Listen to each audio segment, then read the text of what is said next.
인생이 너무 힘들다. 모두가 힘들다고 할 때 저는 제 삶이 너무 좋아요 하면서 행복하는 사는 사람들이 있지요.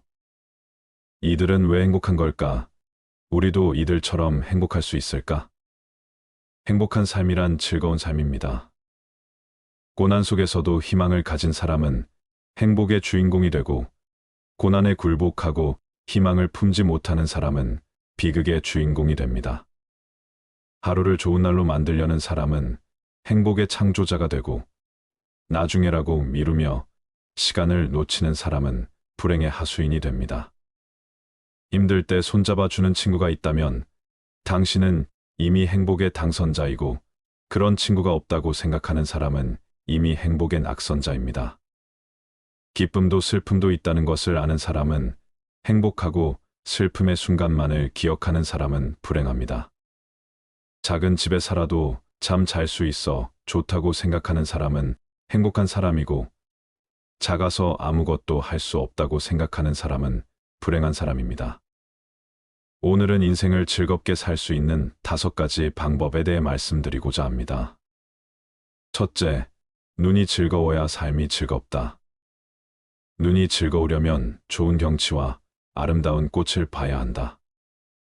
그러기 위해서는 여행을 자주 해야 아름다운 경치와 아름다운 꽃들을 볼 수 있다.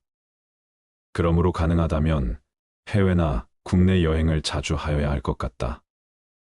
외국 사람들은 돈을 벌어 어디에 쓰느냐고 물으면 여행하기 위해 번다는 사람이 많다. 여행은 휴식도 되고 새로운 에너지를 충전하는 기회도 되는 것이다.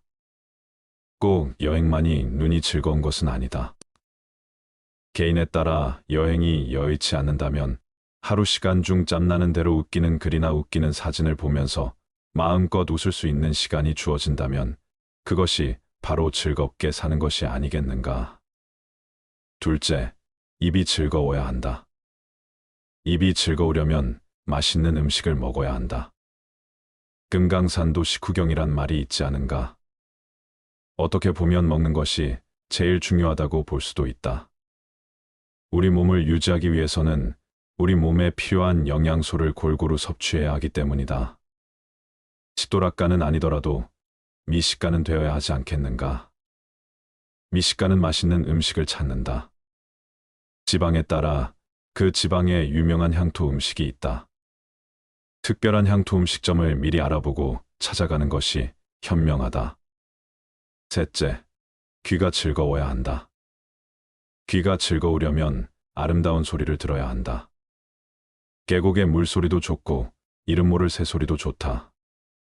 자기가 좋아하는 가수의 음악을 듣는 것도 귀가 즐거운 것이다. 조용히 음악을 감상하는 것이 정서에 얼마나 좋은지 모른다. 음악을 즐기는 사람치고 마음이 곱지 않은 사람이 없다. 넷째, 몸이 즐거워야 한다. 몸이 즐거우려면 자기 체력과 에 맞는 운동을 하여야 한다. 취미에 따라 적당한 운동을 하면 건강에도 좋고 몸도 즐거운 것이다. 다섯째, 마음이 즐거워야 한다. 마음이 즐거우려면 남을 배려하며 베풀어야 한다. 가진 것이 많아야 베푸는 것이 아니다. 자기 능력에 따라 베푸는 것이다. 남에게 베풀 때 정말 마음이 즐거운 것이다. 마음으로라도 베풀어야 한다. 남을 칭찬하는 것도 베푸는 것이다. 마음이 즐거워야 진정한 즐거움이 있는 것이다. 현재 변화하는 세상에 발맞추지 못하는 자신을 탓하는 것이 아니라 옛날이 좋았다고 신세 한탄을 늘어놓는 사람들이 있다. 그런 말을 늘어놓으면서 스스로 만족스러워지는 모르지만 그런 사람들은 남들이 보기에는 어리석은 사람 이상도 이하도 아니다. 세상은 끊임없이 변해왔다. 변하는 것은 세상의 이치이다. 그것을 가지고 혼자서 이렇지 저렇지 불평해 보야 아무런 소용이 없는 것이다. 변화에 적응하는 지혜를 길러라. 세상에는 흐름이 있고 그 파도의 변화에 제대로 올라탈 수 있어야 개가 앞으로 가는 것이다. 지혜로운 사람은 배의 키를 제대로 붙잡고 앞을 향해 전진하는 사람이다. 조화된 인격을 갖춘 자가 조화된 인격을 갖추지 못한 자를 길러주고 재능 있는 자가 재능 없는 자를 길러준다. 그래서 사람들은 조화된 인격을 지니고 재능 있는 것을 보고 즐거워한다. 만약에 조화된 인격을 갖춘 자가 갖추지 못한 자를 버리고 재능 있는 자가 없는 자를 버린다면 잘난 사람과 못난 사람은 무엇이 다르겠는가? 아는 것은 아는 것으로 하고 모르는 것은 모르는 것으로 인정한다. 그러는 것이야말로 정말로 아는 것이라 할 수 있다. 모르는 것도 아는 듯이 언동을 하는 것처럼 어리석은 사람은 없는 것이다. 굶주림은 가장 큰 병이고 불행은 가장 큰 괴로움이다. 이미 이것을 확실히 알고 있다면 열반에 들어 가장 편안할 수 있다. 병이 없으면 가장 큰 이익이고 만족할 줄 아는 것은 가장 큰 부다. 부덕한 것은 가장 큰 친구이고 열반은 가장 큰 즐거움이다. 법을 배워 지니는 그 맛을 알고 번뇌를 멀리하여 고요히 생각하면 이욕도 없고 굶주림도 없어 진리의 음식을 먹을 수 있다. 모난 물건은 모난 데가 걸려서 잘 구르지 못한다. 그러나 둥글둥글하면 잘 구른다. 사람도 그 성격이 모난 데가 있으면 세상이란 운동장을 굴러가는데 힘이 들고 잘 구르지 않는 법이다. 수로를 만드는 사람은 고심의 산에서 강으로 물기를 튼다. 화살을 만드는 사람은 나무를 깎고 갈아서 화살을 곱게 만든다. 집을 짓는 사람은 목재를 자르고 짜 맞추어 견고한 형태를 완성한다. 그대는 무슨 일을 하는가? 그대가 무슨 일을 하건 우선 자신을 다듬어 몸과 마음을 단정히 하라. 남의 죄를 자주 드러내지 말라. 만약 남의 허물을 드러내고자 한다면 때를 놓치지 말고 제때 해야 하며 거짓이 아닌 진실로 해야 하고 이로움을 주기 위해서 해야 하며 두드럽게 해야 하고 인자한 마음으로 해야 한다.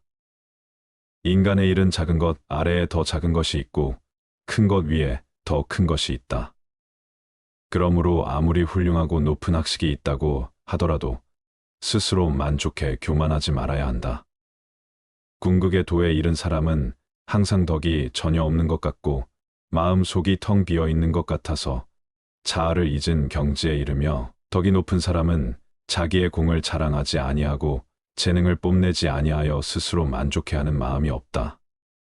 자기가 나서고 싶으면 먼저 남을 내세워주고 자기가 발전하고 싶으면 남을 먼저 발전시켜준다. 나무가 곧다고 해도 굽히면 능히 수레바퀴를 만들 수 있다. 그날이 일생을 통해서 가장 좋은 날이라는 것을 마음속 깊이 새겨두라. 세월은 누구에게나 공평하게 주어진 자본금이다. 이 자본을 잘 이용한 사람에겐 승리가 있다. 희망이란 꿈이 이루어질 것이라는 것을 믿게 해주는 영혼의 갈망이다. 법의 목적은 자유를 압박하는 것이 아니라 자유를 보존하고 확대시키는 데 있다. 독서한 내용을 모두 잊지 않으려는 생각은 먹은 음식을 모두 체내에 간직하려는 것과 같다. 무력에 동하지 않고 결단성 있게 행동하고 꾸밈없이 소박하고 말수가 적은 사람은 인자, 그 자체는 아니지만 인자에 가까운 사람이다. 언제나 천박하고 저속한 것만을 생각하는 사람이 고귀하고 신성한 것을 바라볼 수 없다는 것은 조금도 놀라운 일이 아니다. 스스로 비참하다고 여기는 마음이 스스로를 불행하게 만드는 원천이다. 도가 하나를 낳고 하나는 둘을 낳고 둘은 셋을 낳고 셋은 만물을 낳는다. 만물은 음을 등에 치고 양을 끌어안아기로써 조화롭게 된다. 사람이 싫어하는 것은 오직 홀로 되고 버려지고 가진 게 없는 것이지만 왕궁은 이것들을 층으로 삼는다. 그러므로 사물이란 혹 덜어내면 보태지고 혹 보태면 덜어진다. 강인한 육체는 무용담을 만들고 뛰어난 영혼은 예술을 낳는다. 세상에서 제일 무르고 연한 물이 세상에서 제일 강하고 단단한 쇠를 마음대로 다루고 자신의 일정한 모양을 갖지 않는 물은 틈이 없는 곳으로도 마음대로 스며든다. 물의 예로 나는 부드럽고 형태에 구애지 않는 삶, 무의의 처세의 유익함을 아는 것이다. 말을 하지 않는 가르침과 무의의 삶의 유익함으로 이 세상에서 물을 따를 만한 것이 없다. 사람을 알려면 그의 지갑, 쾌락, 그리고 불평을 보라. 질문을 이해하는 것은 정답의 반을 찾은 것이다. 삶이란 욕망과 권태 사이를 왕복하는 시계 추와 같다. 즉 욕망으로 인한 고통으로부터 벗어날 수 없다. 멈추지 않으면 얼마나 천천히 가는지는 문제가 되지 않느니라. 지략이 뛰어날수록 고통에도 민감한 편이지만 그는 뛰어난 통찰력과 굳센 의지로 세상에 맞설 줄 안다. 타인은 지옥이다. 타자에게 응시할 때 자신의 세계는 타자의 세계로 편입된다. 타자에 의해 자신의 세계는 갈갈이 찢겨지고 부서진다. 타자의 시선은 지옥이다. 누가 나를 시기하고 질투하며 나를 때린다. 내 것을 빼앗았다고 이런 생각이 마음에 생기면 그 원한은 끝내 사라지지 않으리라. 원한으로 원한을 갚으면 끝없이 괴로워할 것을 나에게 잘해준 사람에게도 나는 잘해주고 나에게 잘해주지 않은 사람에게도 역시 잘해준다. 내가 먼저 남에게 악하게 함이 없으니 남도 나에게 악하게 함이 없을 것이다. 좋은 아이디어가 떠오르면 그것을 실행하라. 그것이 실패할지라도 당신은 배우게 될 것이다. 교묘하게 속이는 것보다는 차라리 옹졸하고 성실한 것이 좋다. 걱정 없는 인생을 바라지 말고 걱정에 물들지 않는 연습을 하라. 큰 인재는 부려먹기가 어려우나 만일 그를 신하로 삼는다면 군주를 빛내는 명상이 될 수 있다. 지혜로운 사람이나 어리석은 사람, 어느 쪽도 중도일 수는 없다. 지혜로운 사람은 지나쳐서 하지 않아도 될 것을 하고 생각하지 않아도 될 것을 생각한다. 어리석은 사람은 이와 반대로 모든 것이 미치지 못하다. 조금 더 생각해도 좋은 것을 생각하지 않는다. 한쪽은 과하고 한쪽은 미치지 못한다. 과부족 어느 쪽도 중용이 아니다. 미래를 신뢰하지 마라. 죽은 과거는 묻어버려라. 그리고 살아있는 현재에 행동하라. 너는 안이하게 살고자 하는가? 그렇다면 항상 군중 속에 머물러 있으라. 그리고 군중에 섞여 너 자신을 잃어버려 오만한 편견을 버려라. 출신은 중요하지 않다. 오직 장점으로 구분할 뿐이다. 악을 행한 자는 2번 뉘우친다. 이승에서 뉘우치고 저승에서 뉘우치고 악을 행한 자는 2번 번민한다. 악을 행했다는 생각에 번민하고 벌받을 생각에 번민하고 악을 행한 자는 2번 고통받는다. 이승에서 고통받고 저승에서 고통받고 그러므로 어떠한 경우에 있어서도 악을 행해서는 안 된다. 어떤 일이든지 시작하는 것이 절반의 성공이다. 우리는 우리가 사랑하는 사람은 판단하지 않는다. 몸에 해로운 악한 행위는 누구나 행하기 수월하나 어리석은 자가 몸에 이로운 착한 행위를 행하는 것은 결코 쉽지 않다.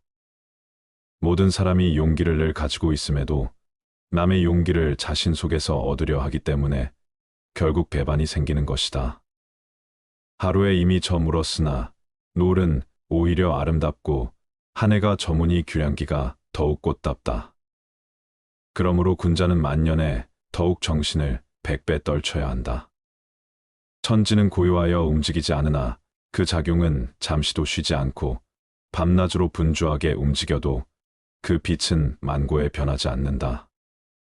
그러므로 사람은 한가한 때일수록 급한 일에 대처하는 마음을 가지고 바쁜 때일수록 여유 있는 마음을 가꾸라. 거짓말쟁이에게 주어지는 최대의 벌은 그가 진실을 말했을 때에도 사람들이 믿지 않는 것이다. 불과 물은 기운은 있으나 생명이 없고 풀과 나무는 생명이 있으나 지각이 없으며 새와 짐승은 지각은 있으나 의로움이 없다. 사람은 기운도 있고 생명도 있고 지각도 있으며 또한 외로움까지 지니고 있다. 그리하여 천하에서 가장 존귀하다고 하는 것이다. 하루하루를 마지막이라고 생각하라. 그러면 예측할 수 없는 시간은 그대에게 더 많은 시간을 줄 것이다. 우리가 두려워해야 할 것은 죽음이 아니다. 진짜 삶을 시작하지 못한 걸 두려워해야 한다. 뿌리가 깊이 박힌 나무는 배에도 움이 다시 돋는다. 욕심을 뿌리째 뽑지 않으면 다시 자라 괴로움을 받게 된다. 온갖 불행이 이르는 것은 오직 천명일 뿐 사람의 힘으로 막을 수 없다. 가장 잘 통치할 수 있는 자가 통치해야 한다. 모든 세대의 가장 위대한 발견은 인간이 마음의 태도를 바꿈으로써 삶을 바꿀 수 있다는 것이다. 자유란 당신에게 주어진 무엇을 가지고 실행하는 것이다. 무지함을 두려워 말라. 거짓 지식을 두려워하라. 태어나서 가난한 것은 당신의 잘못이 아니다. 하지만 죽을 때도 가난하다는 것은 당신의 잘못이다. 진정한 힘은 남을 정복하는 자에게 있는 것이 아니고 자기를 이겨 동물적 본능의 영혼을 지배당하지 않는 자에게 있다. 건강은 가장 큰 선물이고 만족은 가장 큰 재산이다. 믿음은 가장 귀한 것이고 가장 큰 행복이다. 무슨 일을 하건 온 힘과 마음을 다해야 한다. 죽음이 가는 좋은 결과를 내기 위해서가 아니라 자기 자신을 홀대하지 않기 위해서이다.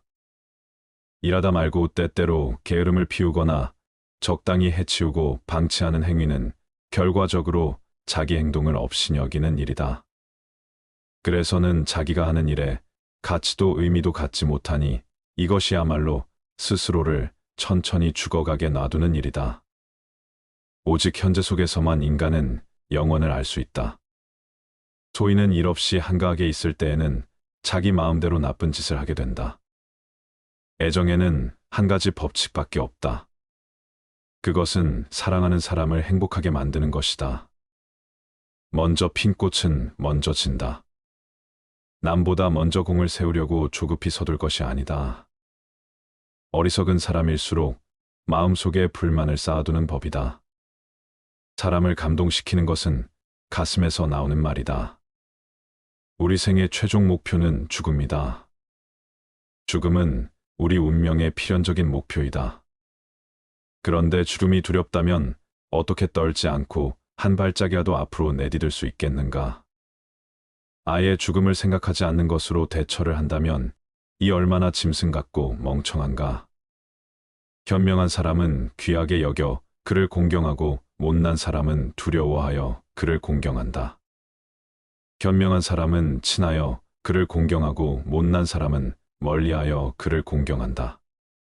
그러므로 그들이 공경하는 점에서는 한 가지이지만 감정에 있어서는 두 가지인 것이다. 행복한 삶이란 첫째 즐거운 삶이다. 과거, 현재, 미래에 대해서 긍정적인 감정을 느끼며 살아가는 삶이다. 과거의 삶에 대해서는 수용과 감사를 통해서 만족감과 흡족감을 느끼고 현재의 삶 속에서는 지금 이 순간의 체험에 대한 적극적 참여와 몰입을 통해서 유쾌함과 즐거움을 경험하며 미래적 삶에 대해서는 도전의식과 낙관적 기대를 통해서 희망감과 기대감을 느끼며 살아가는 삶이다. 즐거운 삶은 긍정정서를 최대화하고 부정정서를 최소화하는 삶으로서 행복에 대한 쾌락주의적 입장을 반영하는 것이라고 할 수 있다. 행복한 삶의 두 번째 측면은 적극적인 삶이다. 매일의 삶에서 자신이 추구하는 활동에 열정적으로 참여하고 몰입함으로써 자신의 성격적 장점과 잠재력을 최대한 발휘하며 자기 실현을 이루어가는 삶이다.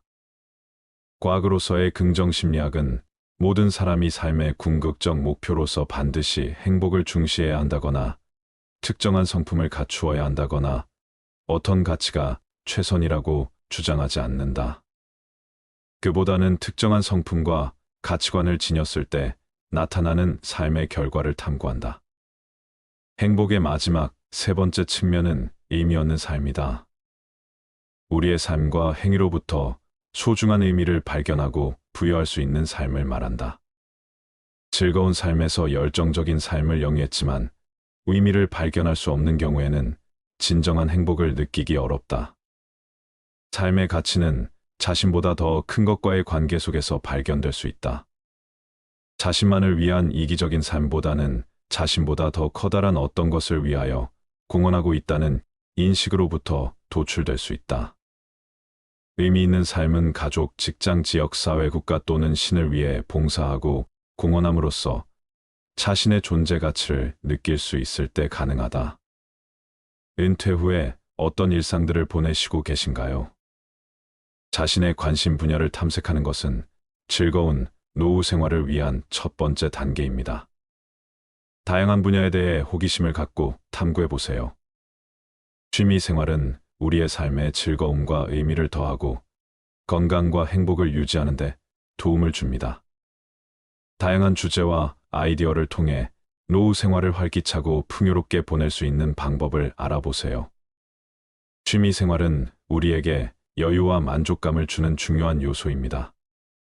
취미를 통해 자신을 발전시키고 새로운 관심 분야를 탐색할 수 있습니다. 또한 취미는 건강 증진과 사회 참여에도 도움을 줄 수 있습니다. 예술, 역사, 과학, 체육 등 다양한 분야의 책을 읽거나 관련된 온라인 강좌를 수강해 보는 것도 좋은 방법입니다.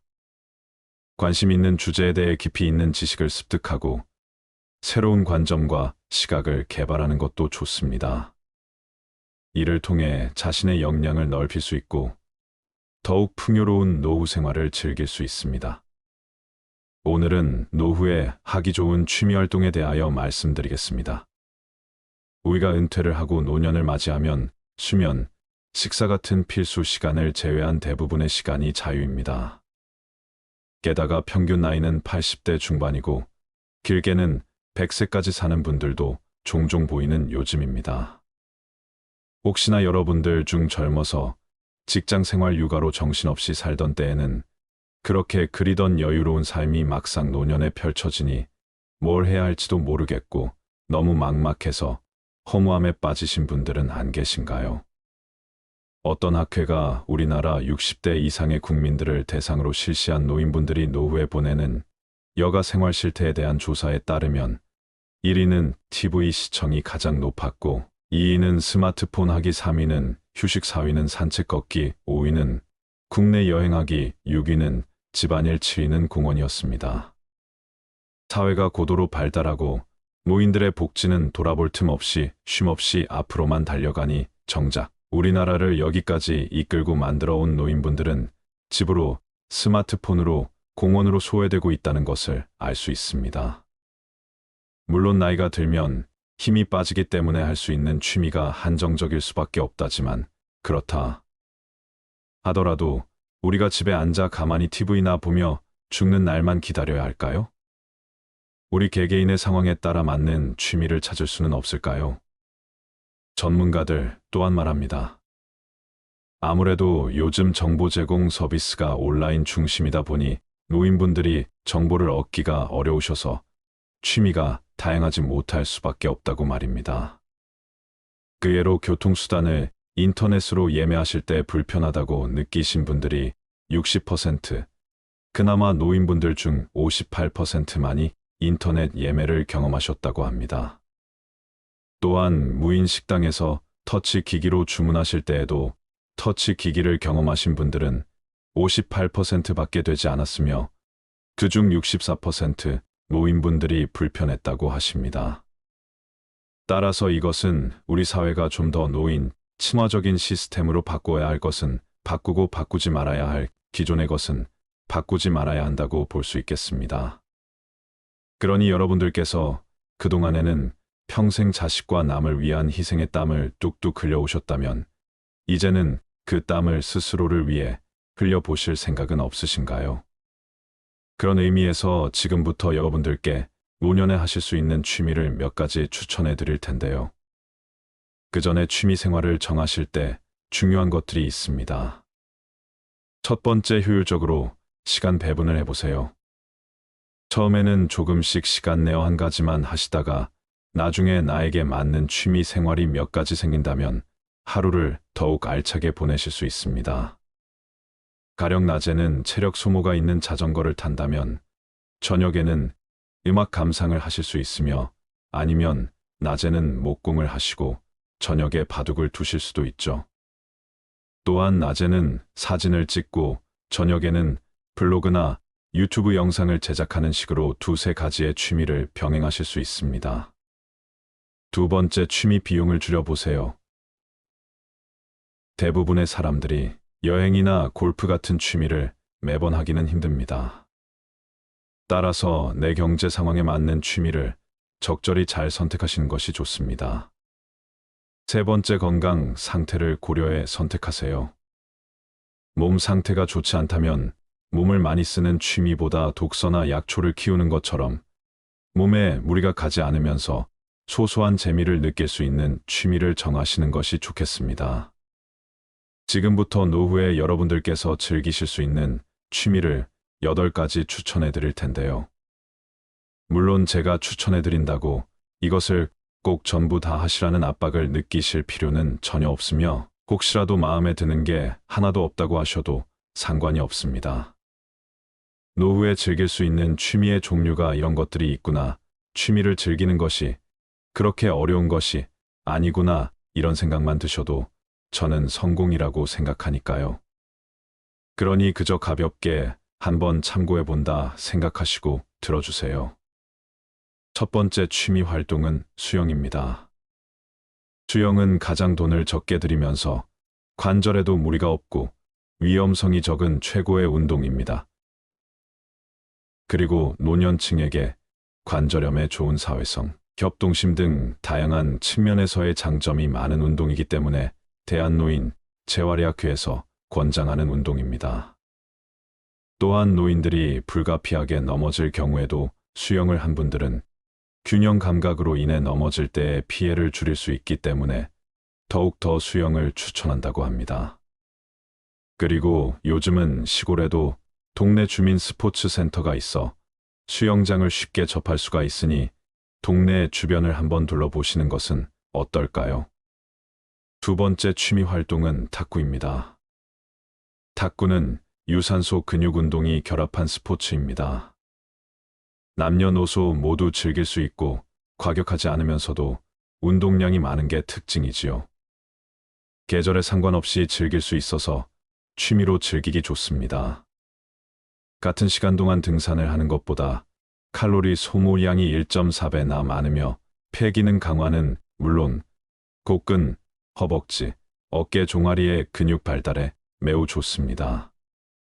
또한 안전사고나 부상의 위험이 가장 적은 종목이기도 해서 나이가 들어도 부담 없이 즐길 수 있는 장점이 있습니다. 또한 80세 이상 노인분들은 탁구공이 라켓이 조금 큰 라지를 즐기실 수 있습니다. 참고로 탁구는 노인종합복지관과 지역 탁구장에서 배울 수 있습니다. 그렇게 동호회에 가입해서 사람도 만나시면서 조금씩 배우시는 것도 추천드립니다. 세 번째 취미 활동은 베란다나 공터의 채소 키우기입니다. 노년 생활에서는 육체 활동이 중요한 만큼 집에서도 쉽게 움직이며 하실 수 있는 취미입니다. 그렇게 베란다나 텃밭에서 채소를 가꾸다 보면 채소뿐만 아니라 건강까지도 얻을 수 있어 일석이조입니다. 방울토마토나 오이, 상추 등 키우기 쉬운 채소들 더 기르신다면 수확해서 나오는 채소들로 성취감도 느끼시면서 은퇴 후 남은 지루한 일상을 즐겁게 보낼 수 있습니다. 그리고 최근에는 은퇴 후 복잡한 도시 생활을 끝내시고 지방 전원주택으로 정착해 텃밭을 가꾸는 분들도 많으신데요. 이때 너무 마당이 넓거나 큰 전원주택은 잡초 관리나 집수리 규모가 커지므로 오히려 불편하실 수 있습니다. 그러니 환경을 잘 고려해 보시고 무리하지 않는 것을 권해드립니다. 네 번째 취미 활동은 악기 연주입니다. 전문가들은 노년에 악기를 연주하는 것이 우울증을 낮추고 치매를 예방하고 병원을 방문하는 횟수도 떨어뜨리며 폐 기능까지 늘리는 효과가 있다는 연구 결과를 밝혔습니다. 동호회 등에 참석하셔서 악기를 배우시면 새로운 친구들도 생기고 공연을 준비하시면서 잘해내고 싶은 새로운 목표가 생길 것입니다. 그래서 공연을 하고 박수를 받을 때의 성취감은 말할 수 없이 큽니다. 우리가 은퇴를 하면 스스로 위축이 많이 될 수 있는데 악기 연주를 하면 삶의 활력과 자존감을 채울 수 있습니다. 그래서 하나의 악기만 잘 배워두어도 봉사활동이나 재능 기부를 하시면서 삶의 활력을 찾을 수 있습니다. 5번째 취미 활동은 독서입니다. 특히 도서관에 가서 책을 읽으면 딱히 돈을 들이지 않고도 여러 가지의 책을 읽을 수 있어서 좋습니다. 노년기에는 육체적으로 제약이 있기 때문에 다양한 경험이나 여행을 하고 싶어도 힘에 부칠 수가 있습니다.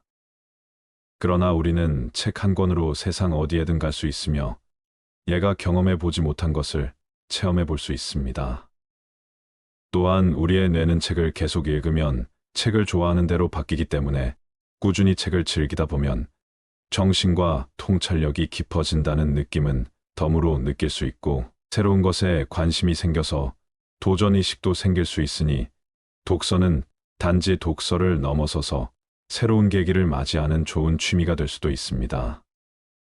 6번째 취미 활동은 요가와 명상입니다. 요가와 명상은 내 몸을 살피는 동시에 휴식도 할 수 있는 최고의 취미입니다.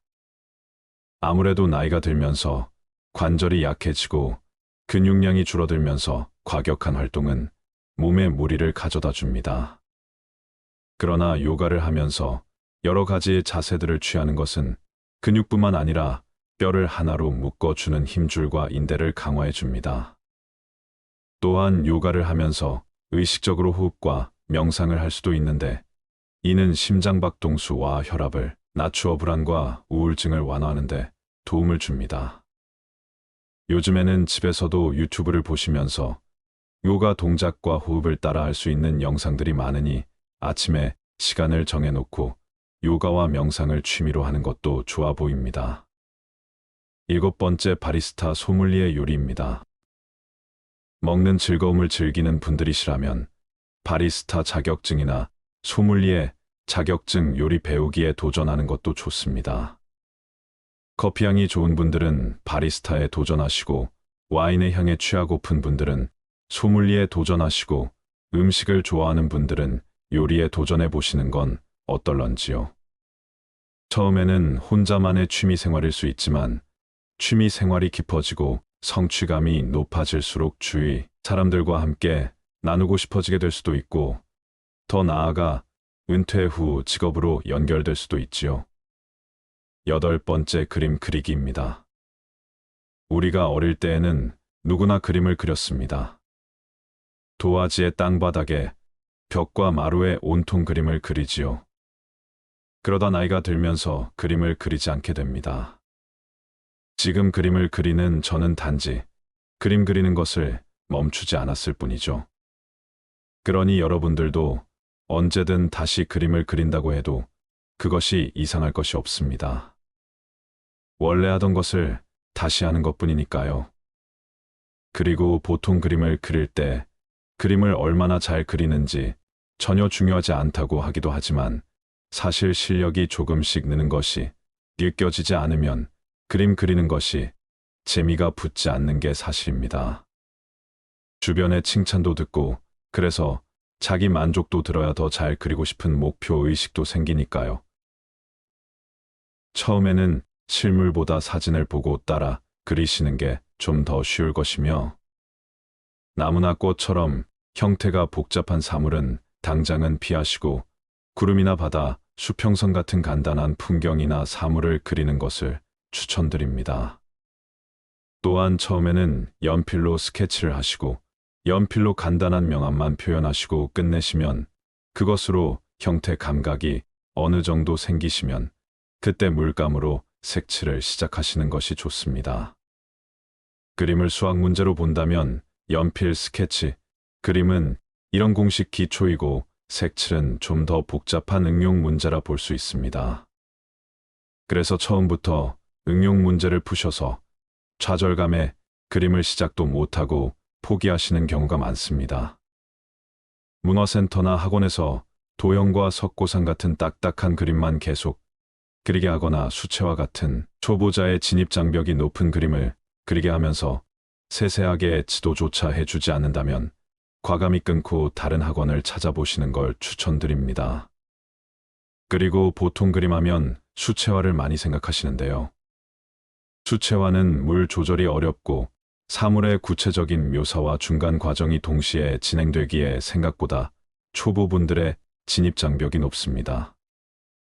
그래서 물 조절이 비교적 간편하면서 몇 번이든 덧칠이 가능한 아크릴 물감으로 색칠을 시작하시는 걸 추천드립니다.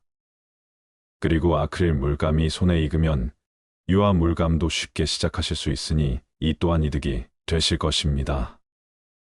그렇게 그림을 그리시다가 뿐만 아니라 기억력 증진에 큰 효과가 있다고 하는데요.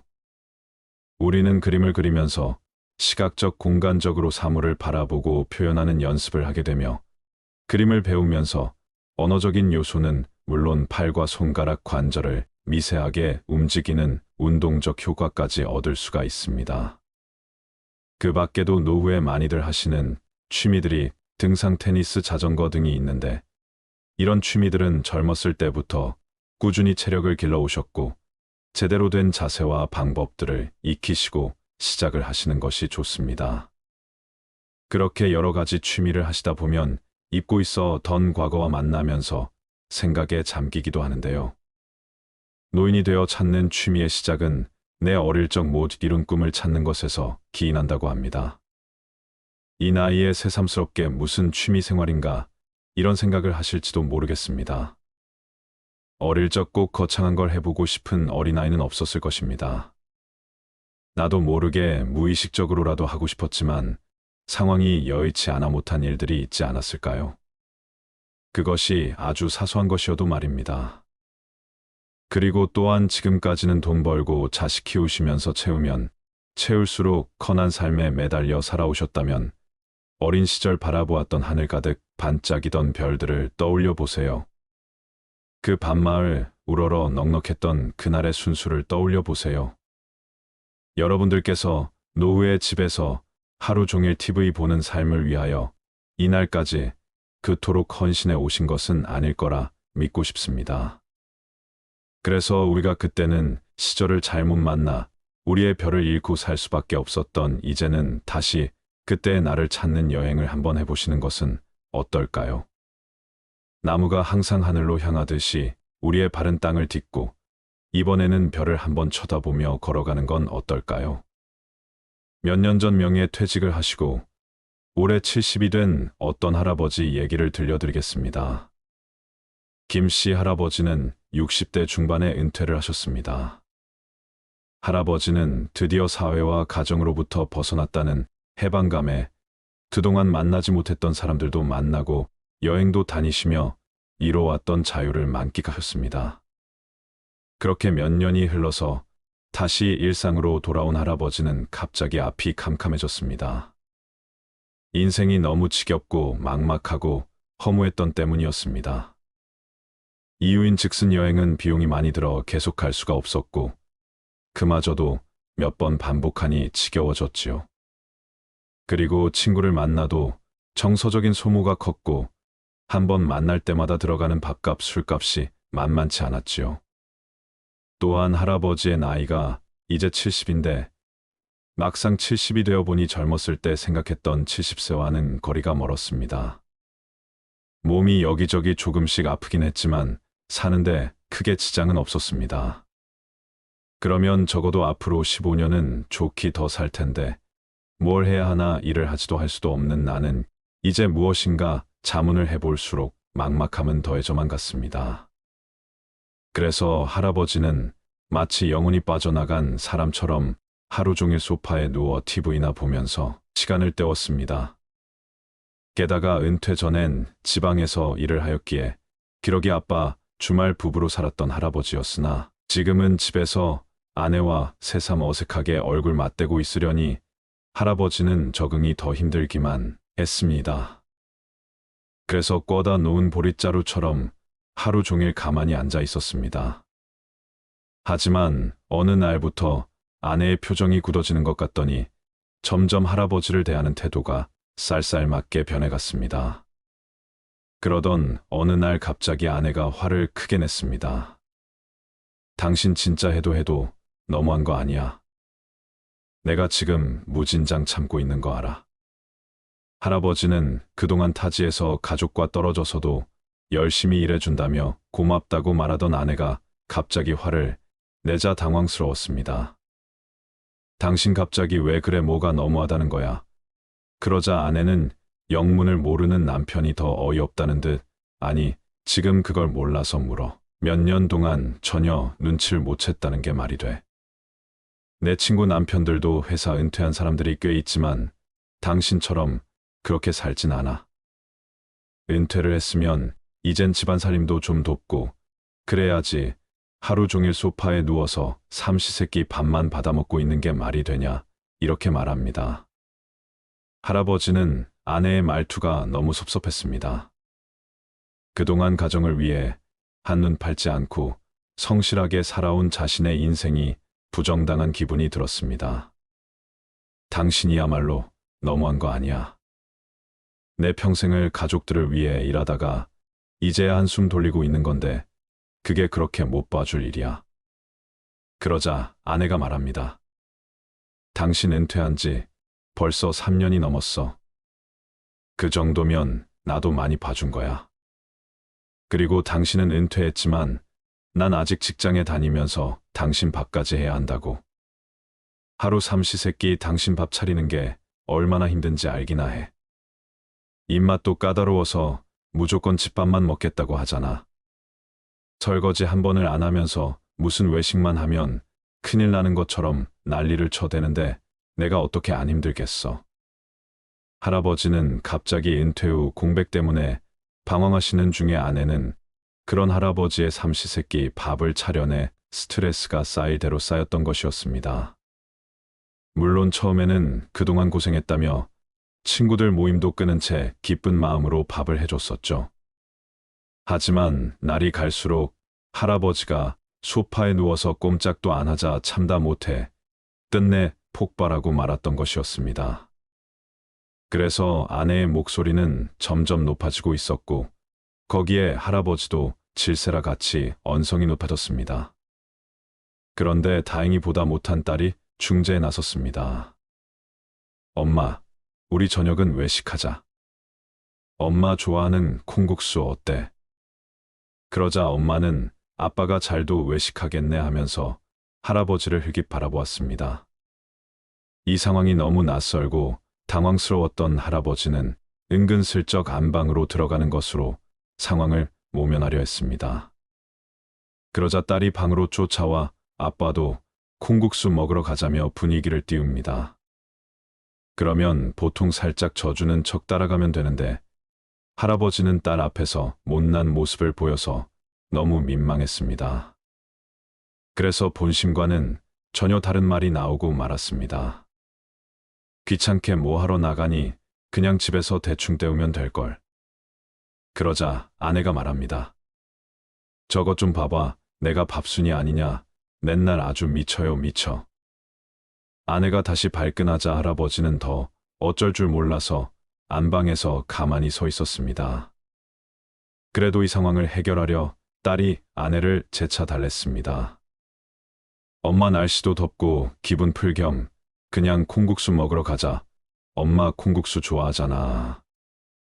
아내는 딸아이의 말에 기분이 조금 풀렸습니다. 아이고, 남편보다 자식이 훨씬 낫네. 그리고 딸은 다시 안방으로 들어와서 할아버지에게 재차 외식을 권했습니다. 할아버지는 아내와 평생을 같이 살았지만 솔직히 아내가 콩국수를 좋아하는지도 몰랐습니다. 그리고 중간에서 딸아이가 애쓰는 모습도 안쓰럽고 화를 내던 아내의 기분도 풀어줄 겸 다 같이 콩국수를 먹으러 갔습니다. 그렇게 식사 후 아내는 스트레스도 풀 겸 딸과 시간을 보냈으면 해서 할아버지만 그냥 귀가를 시켰습니다. 덕분에 딸아이는 한참을 엄마의 하소연을 들어야 했습니다. 이건 뭐 집안일에는 손 하나 까딱도 안 하고 하루 종일 리모컨 들고 소파에만 누워 있으면 어떡하자는 거야.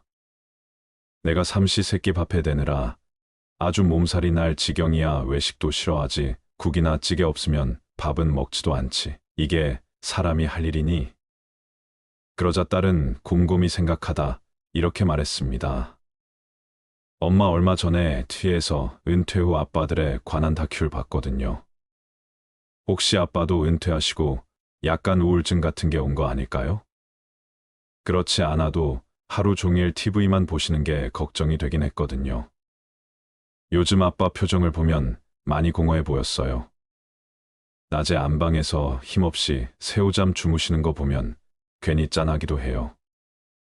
그렇게 모녀가 이야기를 하고 집으로 돌아왔고, 집에 돌아온 딸은 할아버지에게 엄마가 지금 얼마나 힘들어하는지, 아빠가 없을 때 엄마가 얼마나 힘들었는지 설명해 주었으며, 집에서 무기력하게 앉아있는 아빠도 너무 걱정이라고 염려해 주었습니다. 그리고 그 다음 날 딸이 퇴근을 하면서 할아버지에게 웬 전단지를 내밀었습니다.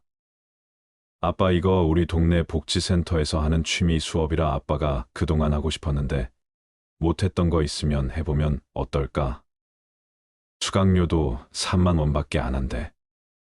딸아이의 말에 할아버지는 정신이 번쩍 드셨습니다. 그동안 은퇴하고 할 일이 없어진 자신이 너무 허무하고 당황스러워 아내의 입장은 미처 생각 못했다는 자각이 드셨기 때문이었습니다. 하지만 딱히 취미도 없었고 좋아하는 것도 없으셨기에 할아버지는 어떤 수업을 들어야 할지 몰랐습니다.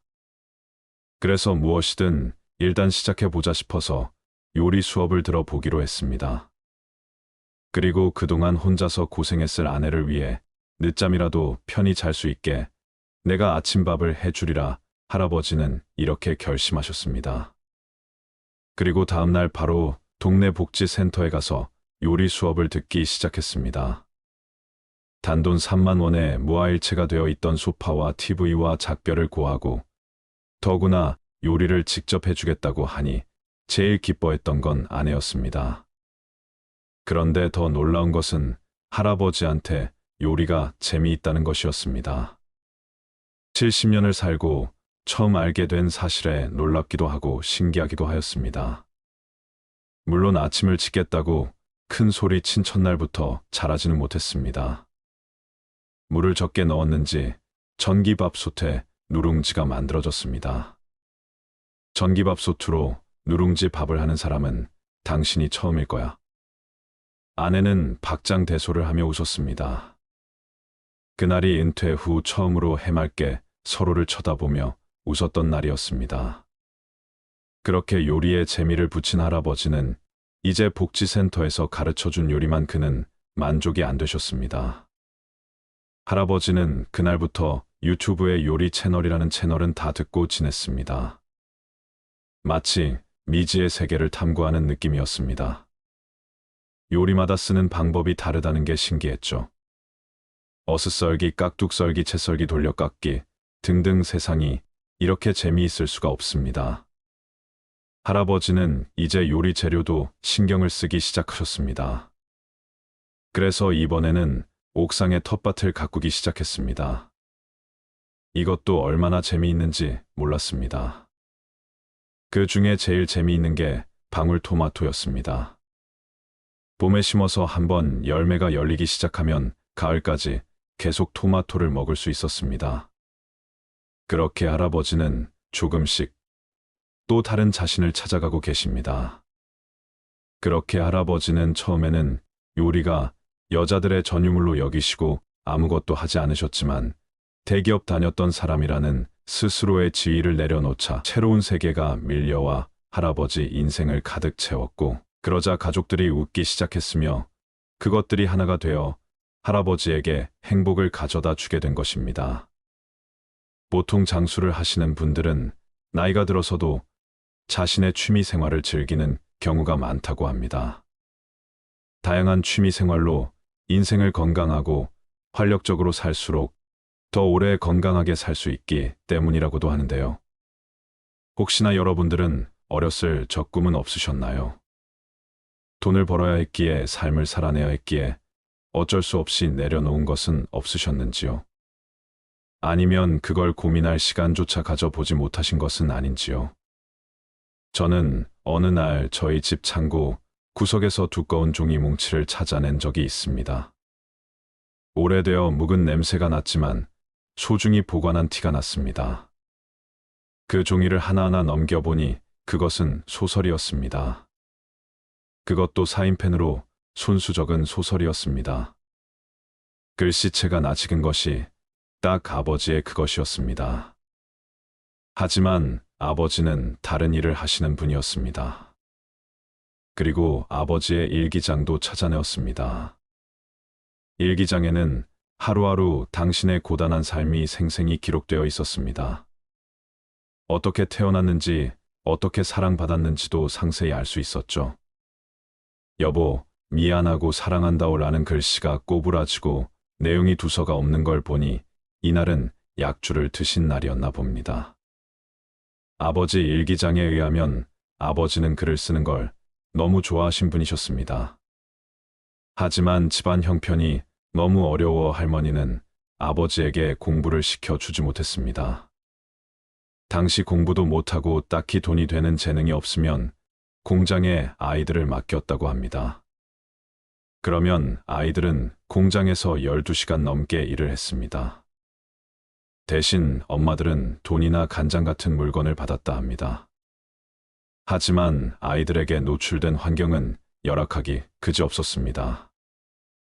어른 직원들의 폭력 속에서 강제로 일을 해야 했으며 동작이 늦다며 망치나 스패너가 날아오기도 했습니다. 아버지는 망치에 머리가 깨져서 피가 흐르던 날 공장 기숙사를 탈출하여 며칠을 뛰어서 집으로 도망쳐 왔습니다. 그리고 방문을 걸어 잠그고 공부를 하셨습니다. 내가 살 길은 공부뿐이다 여기시고 밤에는 방문을 이불로 막고 촛불 아래 공부를 했습니다. 당시엔 양초도 귀했던 시절이라 할머니의 불호령이 떨어졌기 때문이었습니다. 그래서 어쩌다 2등을 한 나는 1등한 친구의 뒤를 밟아 그 집 친구의 방이 몇 시에 불이 꺼지는지 확인한 뒤 그 친구보다 1시간 더 공부를 했다고 합니다. 그래서 자신의 의지와는 상관없이 돈을 벌기 위해 일하고 공부하며 삶을 살아내야만 했던 세월들, 아버지의 일기장에는 이런 치열했던 이야기들이 담겨 있었습니다. 그런데 아버지에게 한 번도 자신이 소설가를 꿈꾸었다는 얘기를 들어본 적이 없었습니다. 난 괜찮으니 넌 공부만 해라. 내가 어떻게든 받쳐줄 테니 넌 공부만 하면 된다. 늘 이렇게 말씀하셨죠. 어릴 땐 그것이 부담이라 싫었고 왜 아버지는 나를 사랑해주지 않고 공부만 하라고 하시나 화가 나기도 했었습니다만 아버지 일기장을 보니 아버지는 항상 제게 사랑한다고 말을 하고 계셨던 것이었습니다. 내가 하고 싶은 것보다 내가 더 소중하다. 내가 하고 싶은 것이 내가 하고 싶은 것이다. 공부하고 또 공부해라 사랑하고 또 사랑한다. 그렇게 아버지는 속으로 제게 학교 공부 제대로 시킨 자식에게 문밭을 물려주지 않아서 다행이라고 고개를 끄덕이셨다. 여러분들께서 노후의 집에서 하루 종일 TV 보는 삶을 위하여 이날까지 그토록 헌신해 오신 것은 아닐 거라 믿고 싶습니다. 그래서 우리가 그때는 시절을 잘못 만나 우리의 별을 잃고 살 수밖에 없었던 이제는 다시 그때의 나를 찾는 여행을 한번 해보시는 것은 어떨까요? 나무가 항상 하늘로 향하듯이 우리의 발은 땅을 딛고 이번에는 별을 한번 쳐다보며 걸어가는 건 어떨까요?